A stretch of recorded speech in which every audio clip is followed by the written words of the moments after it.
pode ter o Ciro na eleição. Não pode ter. Já pensou com o Ciro na eleição? Vixe Maria. O Lula terminar, sei lá, o primeiro turno com 20% dos votos, 25% dos votos, vai ser feio, né? Vai ser notícia. Fala, nossa, o que é que tá acontecendo com o Lula? Dia sim, dia também, imaginando um debate, o que o cara quer de esquerda, vendo Ciro Gomes contar diversos fatos da era Lula, como agora a própria questão do Banco Central, do juro alto, do Galípolo, as promessas que o Lula fez que nunca cumpriu, relembrar até a questão dos precatórios. Aí você vai falando, cara, e aí, velho? É esse aí o candidato da esquerda? Então Lula chegar na eleição acirrada e para ele tá cada vez pior, um candidato à esquerda, não tem como. Já tá difícil. O Ciro Gomes aí, o Lula tá perdido, então tinha que manter o Lupe até o último dia. Manteve quanto deu. Você acha então que o Lula não quer disputar com o Ciro Gomes? Não quer. Ele quer disputar com alguém da direita, só. Exato. Eu falei isso, assim, acho que com 24 horas da operação da PF. Passada coisa de uma semana, começam a sair notícias na imprensa sobre isso, e a turma do Brasil 247, que é um portal assim, 100% alinhado ao Lula, assim, aí eles começaram a fazer diversas análises falando que, inclusive, a Globo estava causando distúrbios para ajudar o Ciro Gomes, né, para tirar o PDT da legenda, porque a Globo quer derrubar o Lula. Aí eu falei, vocês estão loucos, né? A Globo, que sustenta o Lula, quer derrubar o Lula, mas o Brasil 247 mostrou toda essa preocupação em não melindrar o Lupe para evitar o Ciro Gomes na eleição de 2026. Sim, eu acredito que é proteger o Lupe, eu não acredito nessa hipótese sua, assim, eu tenho que refletir muito sobre ela. Então, até porque o Ciro não tem capital político quase nenhum mais. Mas ele é um nome forte, mas sem expressão. O Kim tem razão, se alguém da esquerda começar a esfregar essas coisas na cara do Lula, vai ficar feio, vai ficar feio. E o Ciro tem essa capacidade, né? Ele tem que jogar pra polarizar. Será que foi por isso que até agora não prenderam o Bolsonaro? Deixa eu proteger o Bolsonaro aqui, que na última hora ali eu deixo ele elegível, vou disputar com ele, e do Bolsonaro eu sei que eu já ganho. Essa possibilidade sempre teve na mesa, né? O pessoal sempre comentou sobre isso daí. É difícil não pensar nisso, porque você olha pro Brasil, as coisas não parecem técnicas, parecem decisões políticas. Eu acho que o pessoal tá tentando aí desgastar ao máximo, né? A figura de Bolsonaro, o que tá acontecendo. Você vê como o julgamento ocorre, as coisas que acontecem. Eu tava até assistindo o episódio de vocês, o cara falando de lawfare. Falei, pô, irmão, tu tá falando de lawfare e tu não abre a boca pra falar do que tá acontecendo. O que tá acontecendo agora é no máximo, ativismo judicial, assédio judicial. O cara mandou com vocês... Não, ele falou que tava tendo perseguição no judiciário também. Ele falou do lawfare. Não falou. Ele falou que lawfare é parte meio que como se fosse uma guerra. Tem objetivos internacionais envoltos. Aí você fala, o campeão, primeiro foi a própria Financial Times, que vocês da esquerda tratavam a vida toda como a bíblia do neoliberalismo. A Financial Times, em junho de 2023, afirmou para o mundo, e que depois foi confirmado, todo o empenho do Partido Democrata, do Departamento de Estado, da Laura Richards, a comandante do Comando do Sul dos Estados Unidos, né, do SOFCOM, ela veio ao Brasil, o diretor da CIA veio ao Brasil. Agora a gente teve agora um evento lá no LEAD, em Nova York, que o ministro Roberto Barroso também fala de como ele pediu apoio, né, para evitar, né, que a democracia ruísse. Aí você fala, pô, isso não é lawfare? Então agora a CIA agora é do bem. Vamos ovacionar a CIA. Poxa, como é que pode uma coisa dessa?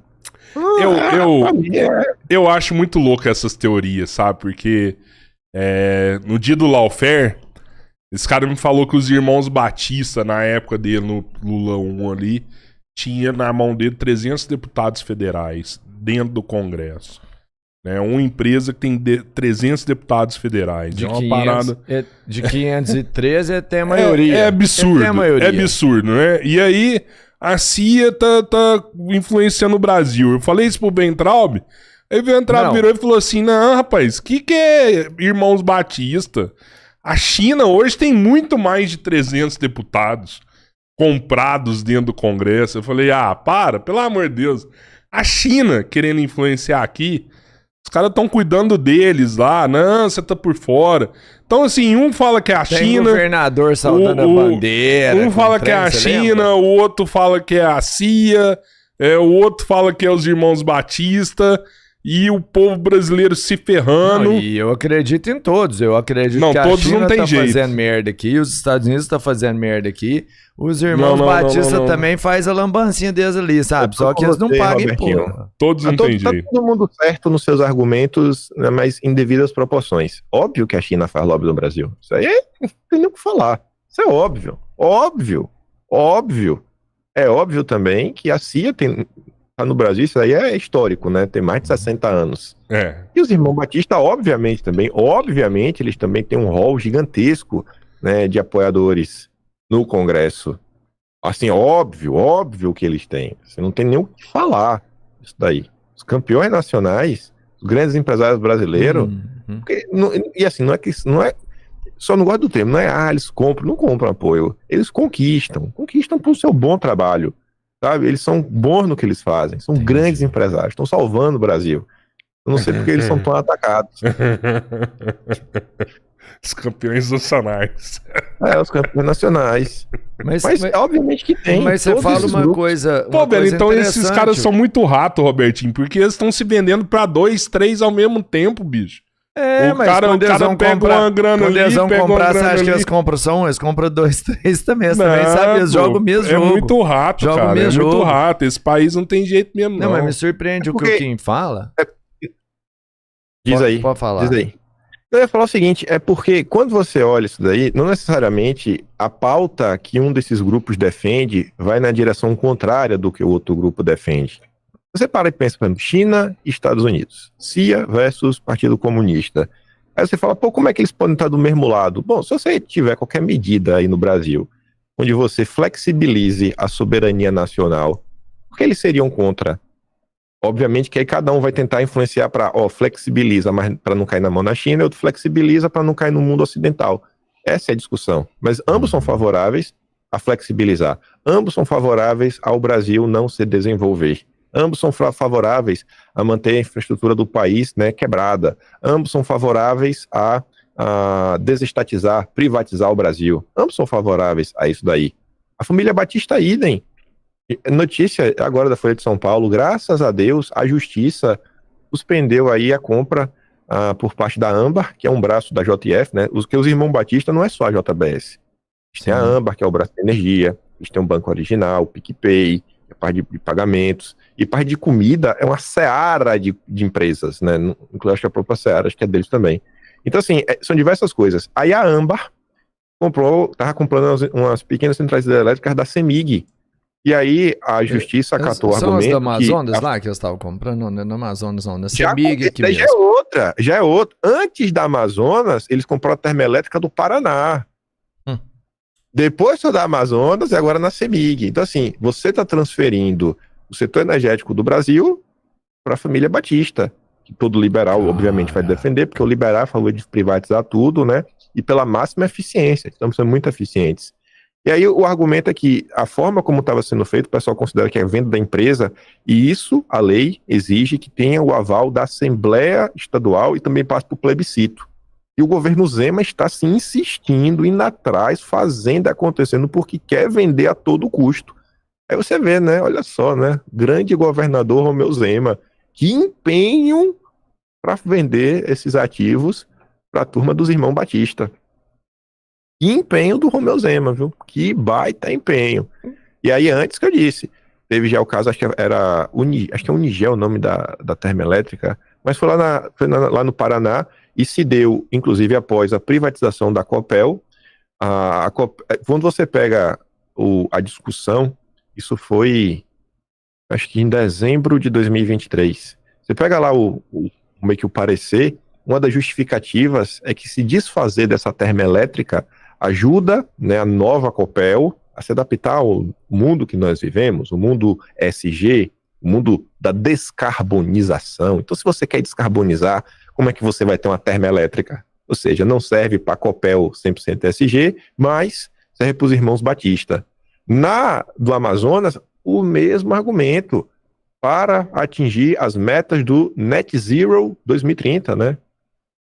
Olha só, mais uma vez o argumento do carbono zero justificando a venda. Parabéns aí, né, aos envolvidos. Então, você falou assim, Eles são capacitados. Cara, e aí não tem como. Olha aqui.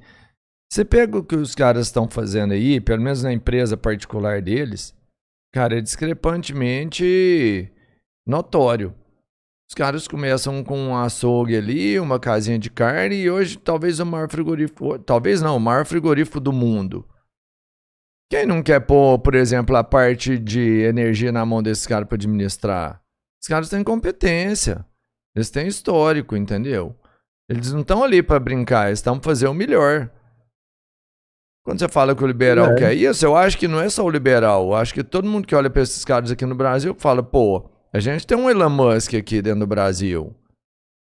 Eles são as famílias dos Joesley, Batista da vida aí. O Joesley é o Elon Musk que a gente tem. Que isso, Albertinho? O que você tá falando, bicho? Você tá doido? Você bebeu, fumou. Porra, olha o que o cara fez. Ele sai do nada e vira o maior cara do mundo. Caralho, velho, de repente você resolve chutar o balde aqui no negócio. Rockefeller brasileiros. Os Rockefeller brasileiros, porque eles não são inventores, né? É um Rockefeller brasileiro. Tá trabalhando pra tentar ser. Você entende, pô? Não é... Esse cara é foda, caralho, bicho, tem que ter nada na mão desses caras não, bicho. Para com isso, como mano. Não? Na mão de quem que você vai pôr? Porra, bicho, foda. Olha o que nós estamos falando aqui. Os caras comprou metade do Congresso. Você quer pôr o trem na mão dos caras, velho? Que competência que é essa? Que merda que você tem na cabeça, bicho? Isso aí o pessoal chuta pra cima não, também. Que merda que é essa que você tem na cabeça? Você tem decreto? Você tá falando que esse cara é competente aonde, velho? Ah, pelo amor de Deus, bicho. Você tem um decreto pra falar que pelo amor de Deus, você é outro entreguista aqui no podcast. Só pode. Você tá querendo entregar as paradas todas aqui, né? Pelo amor de Deus. Não consigo secretar, não. Aí eu vou. Cara do céu, tem hora que você começa a falar besteira aqui que você não para assim. Aí você fala umas merda que, bicho, nossa senhora. Desculpa, Kim. Não dá. Tem hora que o Robertinho extrapola, velho. Ele tá dando pra torcida. É o papel. É o entreguista do Robertinho. Dando eu quero que põe na mão de quem dá conta de fazer, rapaz. Quero ver se some R$1 lá dentro da empresa deles. Que dá conta de fazer, some, bicho. Rapaz. Que dá conta de fazer. Não some. Tá roubando você, velho. Fazer com dinheiro dos outros é fácil, bicho. Quem tá me roubando é os caras lá do INSS, que eu não vou nem aposentar mais, ó. Pois é, mano. Quantos anos eu paguei? Na mão deles o dinheiro não some. Se sumir, eu vou atrás deles. Esses caras, se brincar, tá envolvido com essa galera do INSS também, velho. Não, isso aí não, tá? Não. Não, nem brinca com essas coisas, pô. Depois aí, a gente não, tem que ter limite, que o Brasil tá muito não, tem que ter limite, mano. A gente acabou de falar aqui, o lobby que os bancos têm nesse país, velho. O lobby bancário é absurdo. Esses caras estão diretamente ligados com o banco, mano. Falar de lobby. Você vê, ó. Não sei nem por onde começar essas histórias de lobby e de banco. Mas deve... Hoje eu fiz o vídeo, o 2033 foi lá hoje. No 2018, ou seja, 15 dias atrás. 15 dias atrás eu fiz um dossiê histórico, que eu considero até a parte 6 da minha série que eu comecei em janeiro. Aí nesse dossiê, eu recebi um documento, eu acho que não está disponível realmente online, e eu recebi porque o neto do cara tem esse documento. Ele mandou, era um documento classificado. Aí você fala do lobby dos bancos. Ocorreu no Brasil uma reunião dentro de um banco, isso em 62, com o diretor da USAID. Os caras basicamente estão falando, não, pode botar dinheiro aí pode botar dinheiro aqui, pode jogar, pode impulsionar a gente, que até as eleições de 62 a gente não vai dar nenhum tipo de golpe. Esse tipo de discussão tá rolando onde? Dentro dos bancos.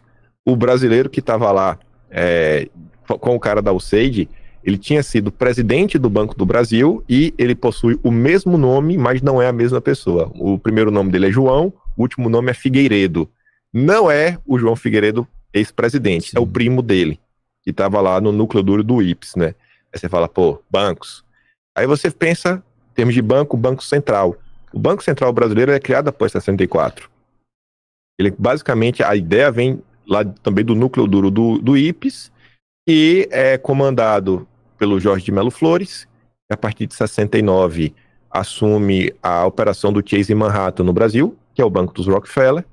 Você tinha o Bulhões, o Lucas Lopes, o Roberto Campos, sendo que tanto o Lucas Lopes quanto o Bulhões, que entraram para o governo, já tinham seus nomes cotados para ser ministro pelo Júlio de Mesquita Filho, que era o dono do Estadão, que afirma categoricamente, no dia 12 de abril de 64, para você ver a petulância, 12 de abril de 64, Júlio de Mesquita Filho, dono do Estadão, escreve no próprio jornal, na página 144 Vespertino, uma matéria chamada Roteiro da Revolução, onde o próprio Júlio de Mesquita Filho afirma que desde 20 de janeiro de 62 ele já estava tramando o golpe.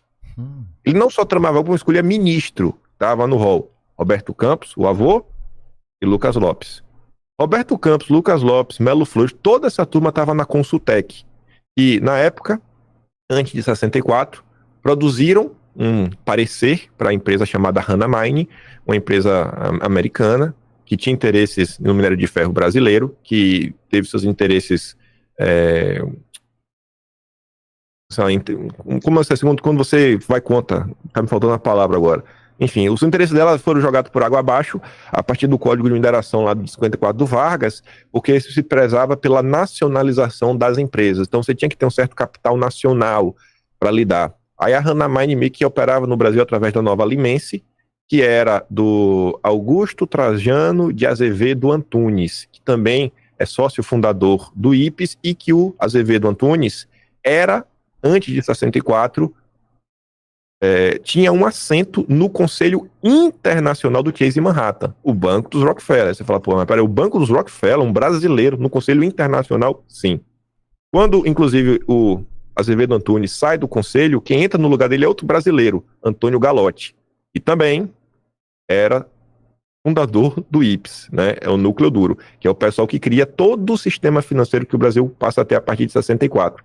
Enfim, aí essa turma da Consultec faz o parecer para a Hannah Mine, que inclusive é o parecer que abre caminho depois para a entrega do nióbio brasileiro, que hoje em dia está na mão da família Moreira Salles, outro banco, assume quando está no governo. Teve a CPI da Hannah Mine, e até o golpista do Carlos Lacerda reclamou que, no mínimo, Roberto Campos faltou com ética, né, nessa lindíssima porta giratória. Aí você traz para os dias atuais. Saiu matéria no Lauro Jardim, e se você quiser saber sobre bancos e mercado financeiro, ele é o porta-voz, no Globo, que Roberto Campos Neto ia ser contratado pelos irmãos Batista. Não foi. Por quê? Porque Lula interviu. Então você vê assim, um certo padrão entre bancos e a política nacional. Aí você pensa, pô, Roberto Campos Neto agora também foi anunciado que ele vai ser conselheiro do Fórum Econômico Mundial. Olha que bacana. Vai trabalhar com Klaus Schwab. Quem é que traz ao Brasil para participar de um evento no Brasil, Klaus Schwab pela primeira vez? É o Paulo Setúbal Neto, primeiro Setúbal do Itaú. Na época ele estava gerenciando meio que a parte de assessores de investimento. Ele não sei se era a Brasca, o nome da entidade. Enfim, isso é 84. Obviamente que o Klaus Schwab já havia vindo ao Brasil, isso em 1970. Tem uma matéria no Jornal do Brasil, ficou hospedado no Hotel Glória. Mas não tem como você analisar a história do Brasil separada dos bancos. Não tem como. Não tem como. Você pega a antiga UDN, que virou Arena, que a Arena, a partir de 79, mudou o nome para PDS, que o PDS teve um racha, que o racha virou o braço do PFL, que o PFL virou DEM, que o DEM virou União Brasil, que se uniu, após se unir com o PSL, que agora virou União Progressista. E o PP, no final do dia, vem do PDS, ou seja, voltamos ao DN, que a UDN, na verdade, vem do PRP e do PRM, que é o Partido Republicano Paulista, Partido Republicano Mineiro. Isso dá a partir de 45, da Lei Agamenon, porque a gente disse que a política era muito regionalizada. Então, você tem que... Os chefes da UDN, você pega o Magalhães Pinto, era o fundador do Banco Nacional, aquele banco que patrocinava Ayrton Senna, que sempre teve aquela história que o Banco Nacional é quem deu o nome do Jornal Nacional. A turma da Globo, em 2024, até comentou sobre isso no site oficial, e o Boni disse que não foi a Globo que deu o nome, não foi o Banco Nacional que deu o nome. Eles viram essa oportunidade e resolveram patrocinar o jornal, porque aí o nome casava. Só que a Globo tinha um jornal anterior que chamava assim, Ultra Notícias, e quem patrocinava a Globo era a Ultra Gás. Aí você fica nessa, né? Naquela época, a Ultra Notícia era Ultra Gás, mas o Jornal Nacional não é Banco Nacional, mesmo sendo o primeiro patrocinador. Aí você fica, cara, o que está acontecendo? E sim, e o Magalhães Pinto era um banqueiro. Saíram de onde as tropas do Olímpio Mourão Filho? De Minas Gerais, o estado do Magalhães Pinto. sobrinho dele, Magalhães Lins, outro banqueiro, amigo pessoal do Roberto Marinho.